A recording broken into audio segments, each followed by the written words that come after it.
Diễm xin chào cô chú, anh chị, các bạn và các em. Hôm nay Diễm chia sẻ công thức món chè dừa dằm rất phù hợp cho những ngày nắng nóng. Và nếu mình thích dừa đó thì mình sẽ rất thích cái món chè này. Nguyên liệu thì cũng đơn giản và Diễm chia sẻ thêm cách làm món rau câu củ năng đó, ăn chung với chè ngon lắm. Cách làm như thế nào thì bây giờ mình cùng vào bếp làm món chè dừa dằm này với Diễm nha.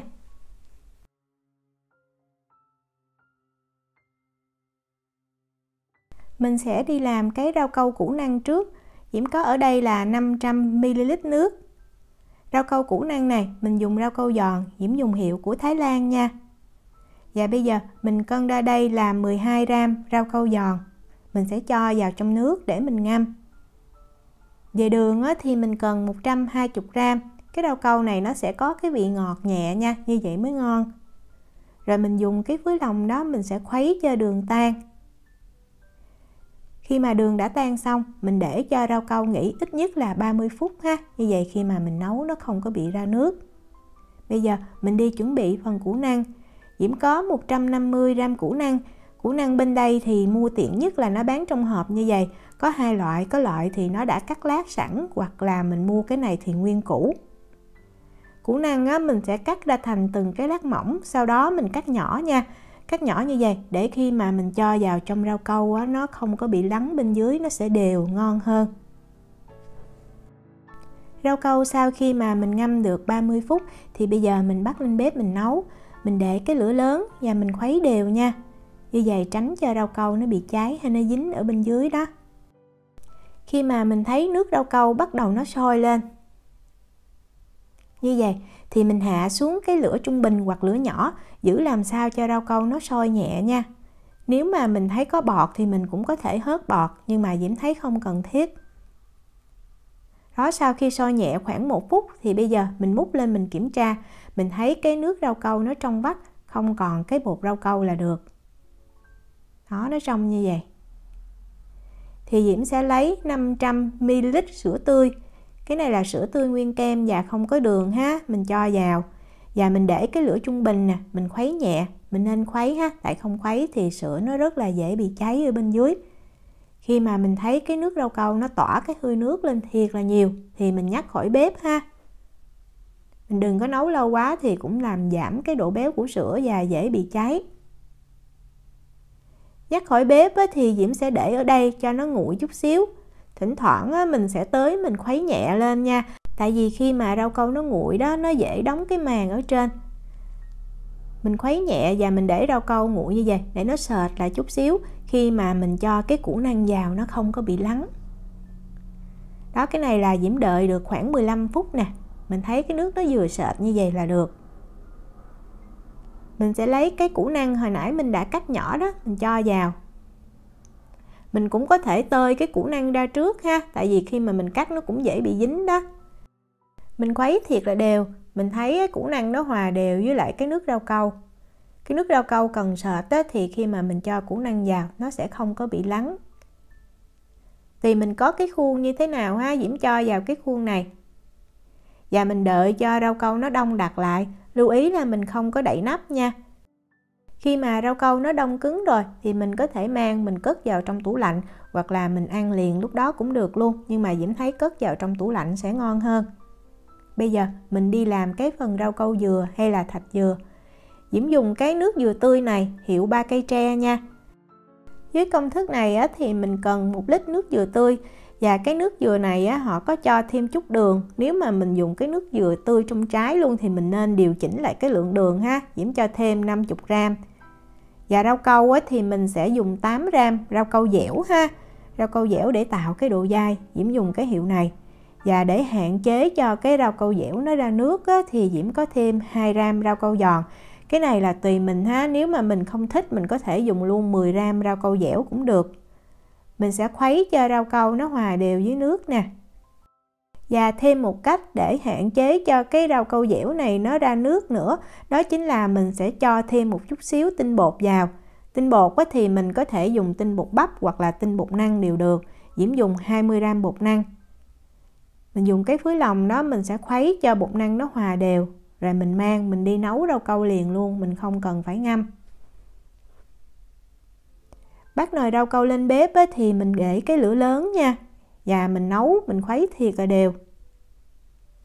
Khi mà mình thấy cái nước rau câu bắt đầu nó chuyển sang trong là cái bột năng nó cũng chín đó. Mình cũng tiếp tục mình khuấy nha, tại vì tránh cho cái rau câu nó bị cháy hay dính ở bên dưới.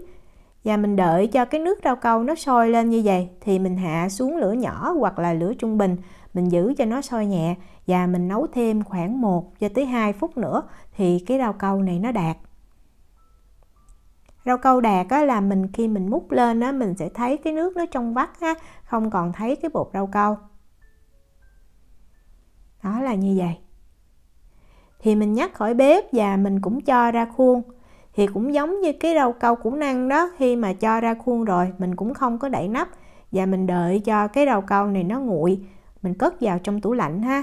Cái rau câu này nó sẽ có cái độ dai nè và ngọt nhẹ, mình đừng có làm cho nó ngọt quá thì cũng không có ngon. Bây giờ mình đi làm cái phần hạt lựu củ năng. Mình cần ở đây là 150g củ năng đã cắt hạt lựu. Thì cách làm Diễm đã chia sẻ nhiều lần rồi, cho nên trong video này Diễm chỉ làm nhanh thôi nha. Để tạo cái độ dai bên ngoài thì mình dùng bột năng. Mình cần ở đây là khoảng từ 80 cho tới 100g. Tại vì khi mà mình tẩm vào trong cái củ năng này, mình cứ múc bột khoảng 2 muỗng canh đó, mình cho vào và mình trộn cho đều. Sau đó mình tiếp tục mình cho thêm bột khô cho tới khi mà mình thấy cái bột khô nó không còn thấm vào trong củ năng nữa là được. Thì thường Diễm làm Diễm thấy là nó khoảng 80 cho tới 100g bột năng á. Đó, mình thấy áo đều và nó khô ráo như vậy. Thì mình mới cho cái củ năng đã tẩm bột này vào trong một cái rây để mình rây bớt đi cái phần bột khô, khi mà mình luộc nó không có bị nhão cái nước. Và hạt lựu nó cũng rời ra, nó không có bị dính lại. Đó, mình thấy nó tơi ra như vậy là được nha. Bắt một cái nồi nước sôi nè, rồi mình dùng đũa đó mình khuấy theo một chiều như vậy cho nước nó di chuyển đó, để mình cho cái hạt lựu này vào nó không có bị dính lại. Mình cứ cho từ từ mình khuấy nhẹ thôi nha, cũng đừng có khuấy mạnh tay thì làm cho cái bột nó bị rơi ra khỏi cái củ năng. Mình để cái lửa lớn và mình khuấy nhẹ nhàng như vậy cho tới khi mình thấy nước nó sôi trở lại và bắt đầu hạt lựu nó nổi lên trên thì mình hạ lửa trung bình, mình giữ cho cái nước nó sôi nhẹ thêm khoảng 1 tới 2 phút là cái hạt lựu này nó chín. Vớt hạt lựu ra, mình sẽ ngâm liền vào trong một cái thau nước đá lạnh nha. Như vậy giúp cho cái hạt lựu nó săn lại sẽ ngon hơn. Mình trộn cho đều Khi mà mình thấy cái hạt lựu nó đã nguội rồi thì mình ngâm hạt lựu vào trong cái nước đường hay là nước syrup Như vậy giúp cho khi mà mình ăn cái hạt lựu nó có cái vị ngọt nhẹ, nó sẽ ngon hơn. Cái nước đường này thì dễ lắm, Diễm nấu 50ml nước với lại 25g đường cho nó tan là được. Mình đợi nguội rồi mình mới cho cái hạt lựu vào nha. Cho hạt lựu vào thì mình sẽ khuấy đều để cho nó không có bị dính đó. Và thỉnh thoảng mình cũng tới mình khuấy ra, tại vì nếu mà mình để lâu quá thì nó dễ bị dính lại thành từng cục với nhau, không có ngon. Như vậy là mình đã làm xong cái phần hạt lựu củ năng rồi. Bây giờ mình đi làm cái nước dừa. Diễm dùng nước cốt dừa hiệu này nha. Công thức này thì mình cần 600ml. Nếu mà mình thích béo hơn nữa thì mình có thể dùng coconut cream Diễm có thêm ở đây là 350ml sữa tươi và 50ml kem tươi. Kem tươi giúp cho cái nước dừa nó béo, nó thơm hơn. Còn nếu mà mình không có thì mình có thể bỏ qua. Về đường thì mình cần 250g. Cái lượng đường này là khi mà mình ăn chè mình sẽ cho thêm đá vào. Còn nếu mà mình không thích ăn nước đá, mình cất cái nước cốt dừa trong tủ lạnh thì mình dùng 220g là được.